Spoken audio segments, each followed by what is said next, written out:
Welcome to the World War I History Podcast, produced by the MacArthur Memorial, a museum and research center dedicated to preserving and presenting the history of General Douglas MacArthur, which includes the story of World War I and that of the millions of men and women who served in that war. In October 2016, the World War I Historical Association hosted a World War I Centennial Symposium at the MacArthur Memorial. The symposium focused on the year 1916. The following is a presentation by author and retired CIA analyst Steve Suddaby on the topic From Venice to London, Aerial Bombing in 1916. This talk is a continuation of the talk I gave a year ago in Lisle, Illinois. Last year I spoke on the history of aerial bombing up through the end of 1915, and so I'm going to continue that. Moving through 1916. Unlike the one a year ago, this is not really going to be a comprehensive history of aerial bombing in 1916.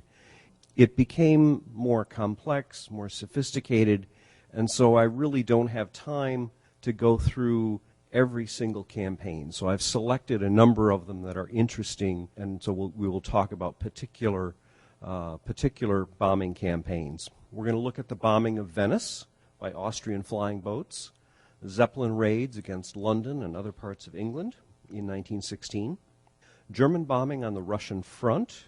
I want to look at the bombing of Bucharest. Bucharest, Romania, was a capital in addition to London and Paris, which was bombed during World War I. I want to spend some time on my favorite topic, French bombing in 1916, and then conclude with Britain's first foray into strategic bombing done by the Royal Naval Air Service. There are going to be some recurring themes in this presentation that I want you to keep an eye out for. We're going to talk about the role of naval aviation in bombing development, as we did a year ago looking at 1915. Navies historically have taken a strategic view of warfare. Their jobs in large part had always been economic warfare in a way, blockading ports, interdicting shipping belonging to the enemy, protecting the shipping of their own country. And so it was very natural that navies would look at the strategic aspects of warfare. And so when you get naval aviation, they tended to gravitate more towards strategic bombing than the armies did. So we're going to see a number of examples of that, where navies really took the leadership in strategic bombing. Another theme is that the party is over. In 1915, the bombers of all types, airships and airplanes, did fairly well in being able to complete their missions without being hindered by fighters. By 1916, the fighters got more sophisticated and more numerous, and so this required a number of adjustments. So we're going to look at that. We looked last year at the introduction of two giant bombers, the Russian Ilya Muromets bomber and the Italian Caproni. We're going to look at other nations bringing giant bombers, giant multi-engine bombers in and using those also. And finally, we're going to see examples from two different air forces of aircraft providing quick retribution for a country declaring war against them. So we're going to start with Austrian flying boats in the Adriatic. These were flown by the Austro-Hungarian Navy, and during the course of 1916, there were 74 different airplanes that were Austrian flying boats flying in the Adriatic. I just wanted to give you an idea of the size. Being a statistician, I kind of always wonder, how big is it? How much is it? And so this sort of helps me understand the scope of what we're looking at. So there were 74 different airplanes. 12 of them were lost due to enemy action during 1916, so that's a fairly high percentage. And they flew out of 4 naval air stations in the Adriatic during the year, and I'll show you maps presently. Being naval vessels, they attacked targets like ports, ships. They also did some attacks against coastal army installations, artillery batteries, rail stations, things like that. Finally, they bombed Venice an incredible 42 times over the course of the war. This is really sort of an unknown aerial bombing campaign, but we're going to spend a little bit of time looking at that. And finally, the flying boats also had an air interdiction role. They were used not only for bombing attacks against enemy ports and shipping, but they also were used to protect the Austrian Navy and Austrian shipping from attacks by the Italians and the French. This particular plane that you're seeing here is the L-135. It's a loaner built flying boat, serial number 135, and it has a very important role in history, and we'll talk more about it presently. So what we're going to do is we're going to look at 3 short time periods, one in 1914, one in 1915, and one in 16, and look at all of the bombing that was done during those short time periods. So I'm doing this to kind of give you an idea of the types of things that they were doing, the distances that they flew, things like that. I was kind of surprised to learn that there was a war between Austria and Montenegro. It was not much of a war. Montenegro was pretty quickly overrun. But Montenegro was allied with Serbia, which the Austrians had a big beef with. So they were running flying boats out of their base at Kumbor in the Cattaro Bay, and that's marked with a red and yellow star. This was 1914, so they weren't bombing very far away. They were bombing other things within the same large bay, including notably Montenegrin artillery batteries on Mount Lovćen, which was overlooking the bay. They were also striking, in addition to artillery batteries, bivouacs, rail targets. They attacked one French cruiser, and they made a number of attacks on some of the coastal cities, notably Antivari. You've probably never heard of Antivari. It is now known as Bar, Montenegro, and is a very nice Adriatic resort town. That was attacked a number of times. Okay, so that's our first scenario of the 3. Italy declared war on the Austro-Hungarian Empire on the 23rd of May, 1915. They made a secret agreement with the British and French that when they were ready, they would declare war and then start moving against Austrian territory that they had coveted for a long time, including the Trentino in the north and the city of Trieste off to their northeast. So they made this secret agreement with the British and French, and the next day an account of it appeared in a French newspaper. So the secret was out. When they did declare war on the 23rd of May, the Austrians were ready. They bombed Venice 12 and a half hours after the declaration of war. So clearly they were reading the French newspapers. They attacked, naturally, naval targets, Venice being an important port, dockyards, oil tanks, the Venetian arsenal, various ships. And they also attacked other cities farther south, Ancona and Vasto, striking energy plants, gas and electric, a shipyard, an airship hangar. The Italians were using blimps as bombers, so they were trying to strike those while they were on the ground. And so these were all of the strikes that they were making in the first week after Italy declared war. From the port of Kumbor, where they were based in the Montenegro campaign, they were also striking Italian shipping farther south and to the southwest. Our third vignette is from 1916 itself. We're looking at the attacks that were conducted in August and September. By this time, the Austrians have 4 naval air stations at Trieste, Parenzo, Pola, and Kumbor, most of them concentrated up in the north. The 3 up in the north all struck Venice during this 2-month period, hitting several other sites to the north of it that were fairly close to the front lines. They actually damaged a British submarine so badly that it was not worth it for them to repair it, and struck a number of naval and military installations. From Kumbor, they were hitting shipping, actually patrol boats, in the Otranto Straits, which cut off the Adriatic Sea. That was the object of the patrol boats, was to do that, so they were countering them. And they also sunk a French submarine just southwest of Kumbor. This was the first time that an aircraft had sunk a submarine. There were 2 Austrian flying boats, the L-135 that we mentioned and one other. that detected a submarine under the surface, not too far from Kumbor. So they went back to their base and landed and determined that it was not an Austrian one, that it was an enemy one of some type. And so they went back and bombed it. I have written in here that the L-135 dropped two 50-kilogram depth charges. I put depth charges in quotes because when you say depth charges, you think of things that look like barrels that are flung out from the sides of ships. What these were actually were 50-kilogram aerial bombs that were fused so that they would explode 10 meters below the surface of the water. So the L-135 dropped its two 50-kilogram bombs. They hit 7 meters away from the sub, one near the bow, one near the stern, and the sub disappeared. It was down underwater for about half an hour, and what was going on was the French crew was finally able to get their pumps going, even though the sub was damaged. They got the pumps going, and so they resurfaced.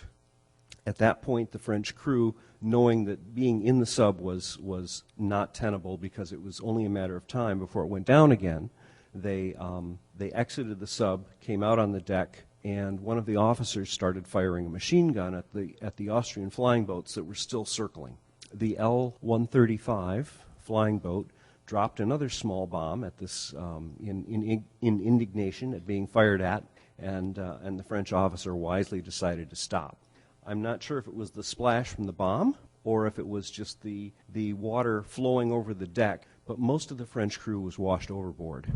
At this point, the flying boat pilots decided to act like seamen instead of like fighters, and so they landed next to the sub, and they picked up the entire French crew. Every single one of them they got. And they waited there on the water with the 30, roughly, Frenchmen until an Austrian torpedo boat came up, and it took the crew back to the base at Kumbor. The two flying boats kept the two officers and flew them back. So they did manage to save the entire French crew. They were just seamen in trouble at that point, and so that's how they responded. We're going to move on now to Zeppelin raids on England. I've noted this is England and Scotland because they did conduct one raid on Edinburgh during 1916. In the picture you have the new Zeppelin L-32, which was a new class of Zeppelin. It was a little more capable than the previous ones. And in the lower photo you've got a picture of bomb damage in England from a raid on the 31st of July 1916. In 1915 the Zeppelins were conducting a number of raids on England. And the tempo and lethality of these raids increased throughout 1916. You can see the number of raids themselves went up slightly, but the number of sorties by Zeppelins was up very high, as were the civilian casualties. I put in parentheses here that their successes only lasted until August 1916. I put successes in quotes because the Zeppelins were really very ineffective weapons. They were really baffled by the British blackouts, and so they were not bombing much of anything with any precision. So their successes were sort of qualified. This is a case of the party being over because there were no Zeppelins brought down over England until the night of the 2nd of September 1916. On that night, Captain Leif Robinson of the Royal Flying Corps shot down the airship, the Suddaby SL-11. During the intervening months, the British had developed new explosive and incendiary machine gun bullets, and so they were finally able to bring down a Zeppelin over England for the first time. So the Zeppelins had been raiding over a year and a half before they finally brought one down. Actually, the site where this Zeppelin came down, Cuffley, just north of London, you can still see the monument that's there. There was a monument put up, and it is still there. After this airship came down on the night of the 2nd of September, very quickly, before the end of the year, 5 more Zeppelins were brought down, mostly by fighters with the new ammunition. Some were brought down by anti-aircraft guns. This really broke the back of the Zeppelin offensive. They did continue flying airships, flying Zeppelins and trying to bomb London as late as August 1918, but really at that point, past September 1916, the Zeppelins were really more dangerous to their own crews than they were to the populace of Britain. Okay, we're going to move on to air raids on the Eastern Front, both with airships and airplanes. The German Army and Navy had used airships as bombers and for reconnaissance from 1915 on. Maybe they started in 1914 even, but certainly 1915 on, and this continued through 1916. Generally speaking, on the Eastern Front, they would rotate Zeppelins in and out. They might be Army Zeppelins, and then they would have them off at the Western Front for a while and then bring them back, or Navy Zeppelins where they'd have them on the Eastern Front and then to the North Sea and back for a few months each time. So you had a few airships at any one time available for bombing. You also had the introduction of giant bombers. As I said earlier, the Russians had the Ilya Muromets a year earlier. The Italians had the Caproni multi-engine bomber. The Russians introduced their own giant bombers. This particular one in the picture has 3 engines, and eventually these came to be the largest aircraft produced in World War I. Some of the German giant bombers had a larger wingspan than a B-17. To give you an idea of the size, I marked the people in red. You can see the size of the people compared to the airplane. And in fact, you can see the size of these people compared to the size of these people, which gives you an idea of how long the wings were. Because the ones standing here next to the wings look much taller than the Munchkins who are over here. So these were incredibly large aircraft. And in 1916, more and more countries started using them. Most of this work in English on the air raids on the Eastern Front was conducted by a man named Augie Bloom, who published an article in Over the Front in 1996. And so really without that, we would have no sources in English, really on German bombing on the Eastern Front. So I've created this map that shows these blue elliptical things that look like Zeppelins are where the Zeppelin sheds were, the Zeppelin bases. And any place you see a blue explosion, that is a place that the Zeppelins were bombing. The red and yellow crosses, these are supposed to make you think of an airplane viewed from above. Those were the bases, those were the 2 bases for the German giant airplanes. And so any place there's a red star is a place that was attacked by those. And this is really, I wrote here that this is selected airship raids. According to Augie Bloom's article, the records that are available are really sketchy. And so it really represents only a sample of what's out there. But it should give you an idea of the types of distances they covered and what they were going after. They did hit notable cities like Riga, now in Latvia, and Minsk. I think that's Minsk. It's hard to tell from this angle. So they were hitting major cities in addition to places that were under control of the Russian army. I should have said the solid line that runs through the center of the map is the front on the 1st of January 1916. Okay, I want to go into the Romanian campaign, one which is not particularly well known to those of us in the West. And we're going to start, as with all things, with a map. I was able to get this wonderful 1913 map of the Balkans. You have Romania here in the middle, and to the northwest you have the Austro-Hungarian Empire, including Transylvania in Hungary.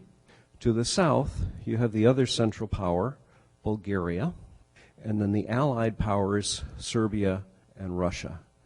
Like Italy, Romania decided that it would be advantageous at this point to declare war on the Central Powers because they had always coveted Transylvania, and they saw this as an opportunity to capture that from Hungary. So they declared war and started moving their forces into Transylvania and got 50 miles inside the border in pretty short order. The very next night after the declaration of war, Bucharest, the capital of Romania, was bombed by a Zeppelin that had been based in Bulgaria. So again, we've got an example of a very quick retribution. So the Romanians have moved into Transylvania, and very shortly after that, they were attacked from Bulgaria by the Danube Army, which was commanded by General Mackensen. And this army consisted of Bulgarians, Turks, and Germans. So they had that to contend with 5 days after they declared war. They did manage, with the help of Russians and Serbians, to slow up that particular advance. This was probably one of the few times in Romanian history that they were happy to see Russian soldiers on their territory. But then the Germans and Austrians drove them out of Transylvania and just kept going, and essentially just took over the country.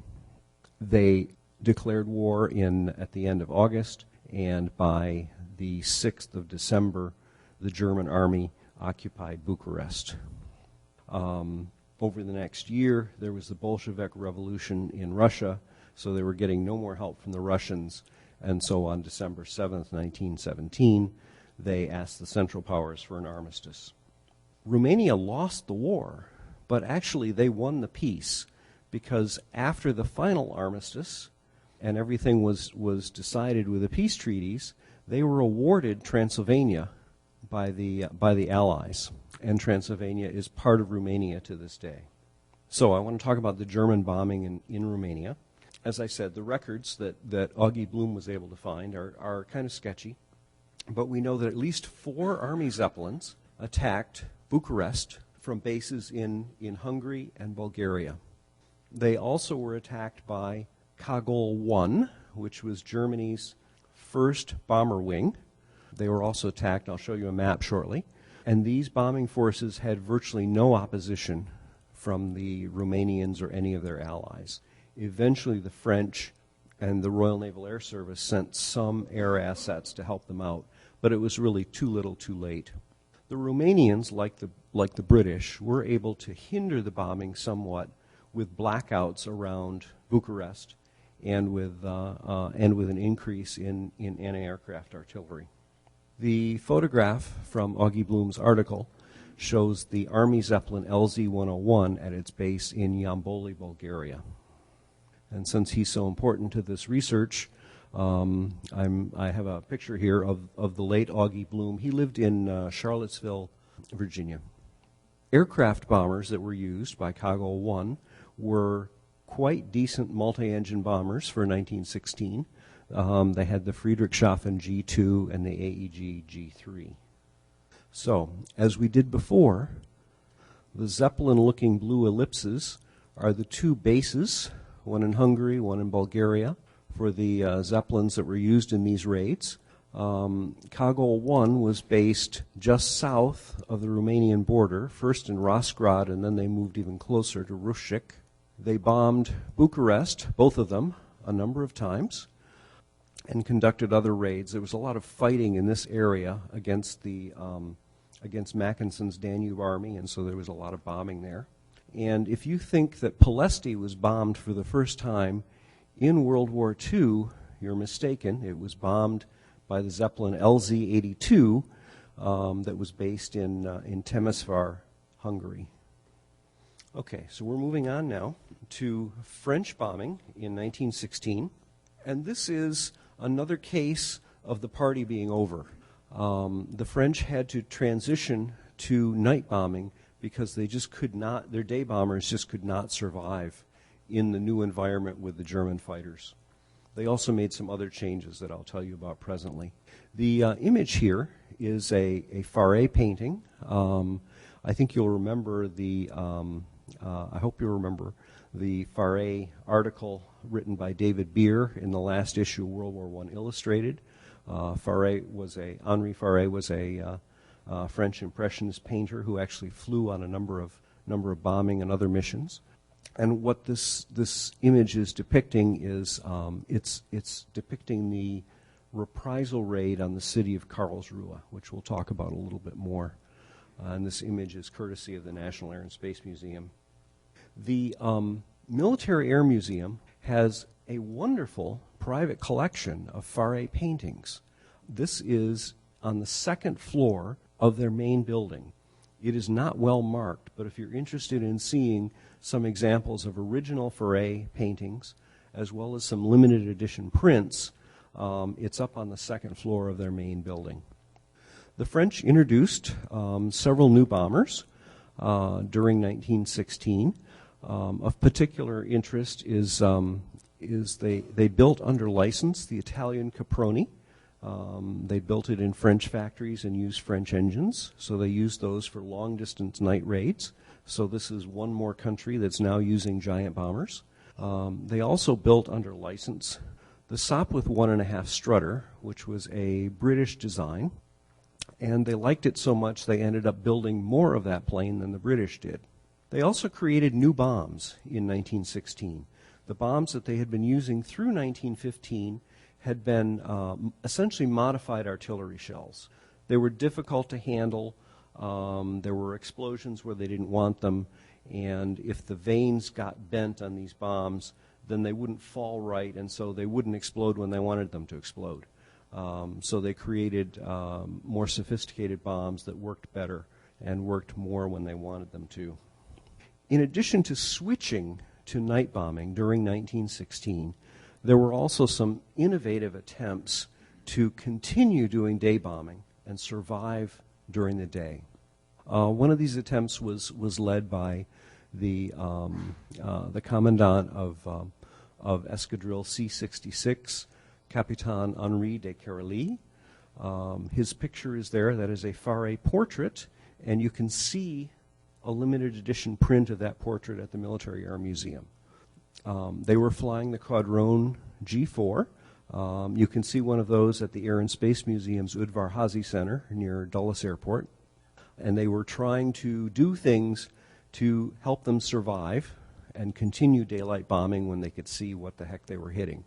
So they did things like avoiding German airfields. They'd fly in the middle of the day or at dawn when they were harder to see. They learned how to fly in formation so they could protect each other with their machine guns. So they did some really innovative things to try to continue bombing during the most effective time of the day. This is one of the things that has really intrigued me about World War I bombing is the innovation. Everything that happened was created from scratch. And it's just fascinating to see the innovation in technology and in tactics that have evolved over the course of the war. So they also built a night bombing force from scratch. They had to develop certain equipment like headlights so they could land at night. They had to create cockpit lighting that didn't cause the crew to lose their night vision. So they couldn't have a bright light shining at their compass or at their map or something.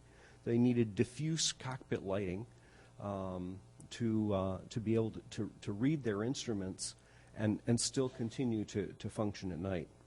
They had to create navigation beacons inside French territory so to help direct them to where they're going. And they needed new skills. They needed to take off and land with the light from oil fires. They had to learn how to navigate at night. They had to create maps that showed what the ground looked like at night, because the normal maps that show what the ground looks like during the day are almost useless. So they were doing all of this innovation through 1916. The Battle of Verdun, of course, was the biggest battle, the biggest French battle, actually probably the biggest battle of 1916. And so what were the bombers doing then? At the time the Germans conducted their surprise offensive on the 21st of January, 1916, they had only one bombing unit anywhere near Verdun because most of them were off being refitted with new planes and training to fly at night. So they were kind of caught with their pants down when the at least the bomber force was, when the Germans attacked Verdun. And what they used the bombers for during the battle, which lasted most of the year, was primarily the favorite target of World War I bombers: rail stations, rail lines, junctions, things like that. They also attacked troops and bivouacs, ammo dumps when they could find them. Through much of 1916, they had some day bombers and they had some night bombers, and they used primarily the night bombers for farther out raids because they couldn't survive going great distances during the daytime. One of the famous raids was the reprisal raid on Karlsruhe, which took place on a Sunday afternoon in June. They were conducting a reprisal raid because the Germans had been attacking the city of Bar-le-Duc from the air. So they sent 9 Caudron G4s, which don't carry a huge bomb weight, and there were only 9 of them, to attack this German city. Normally, that amount of aircraft and that amount of bombs wouldn't have done much of anything at all, but they hit a circus on a Sunday afternoon. The casualty figures are all over the map, but the ones that I think are the most reliable indicate that 110 people were killed, 75 of them children, 123 wounded. These were just appalling figures. And in fact, when the French found out what their bombers had done in this kind of attack, which killed so many children, they were appalled themselves. They felt a reprisal raid was necessary, but it didn't go the way they wanted. Let's put it that way. On the plus side for the French, the Germans did not bomb French cities again for 6 months. So this is one of the important raids of 1916. One of the other important raids, which I'll touch on briefly, was the Oberndorf raid. In the Oberndorf raid, they sent a large force long distance into Germany, 110 miles one way, to attack the Mauser factory that made German rifles. Very important target for the war effort. They lost over a quarter of their bombers. It was just a disaster for the French. They were also accompanied by Britain's Royal Naval Air Service, which I'll talk about shortly, and so they also hit Oberndorf.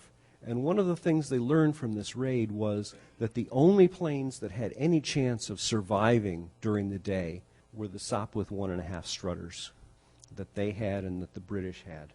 And so that after that point, 12th of October 1916, no other type of aircraft flew during the day, no other type of bomber flew during the day until they developed new aircraft in late 1917.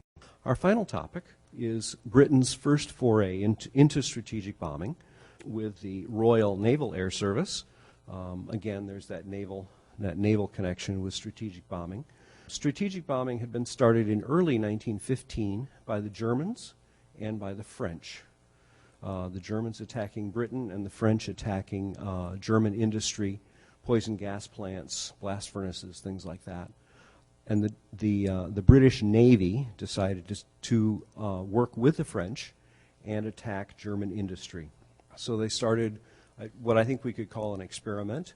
The painting here is by Mike O'Neill, the president of the League of World War I Aviation Historians, and it depicts a couple of Sopwith 1.5 Strutters, British Sopwith 1.5 Strutters that took part in the Oberndorf raid. This experiment only lasted from July 1916 to April 1917, and they conducted 18 bombing raids. Most of these were against German blast furnaces, attacking the iron and steel industry. Almost all of them were also done in conjunction with the French Air Force.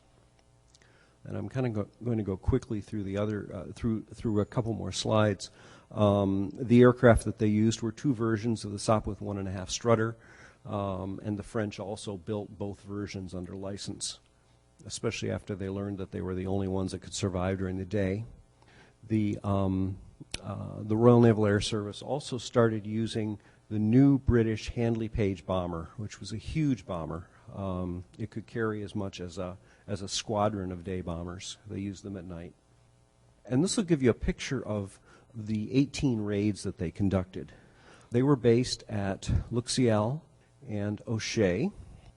The Oberndorf raid was way out here, conducted by both the French and the Royal Naval Air Service.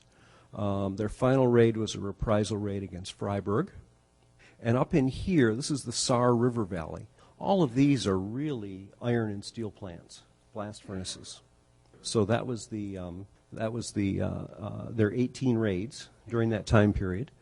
They stopped having a unit on this section of the front because of the pressure that was being exerted against the British Army farther to the northwest, and the Army and the Navy made an agreement to send the crews and most of the planes back to the German sector of the Western Front to assist the Army and to stop this foolishness of strategic bombing. Thank you for listening. If you have any questions, suggestions, or comments, please contact Amanda Williams at amanda.williams@norfolk.gov.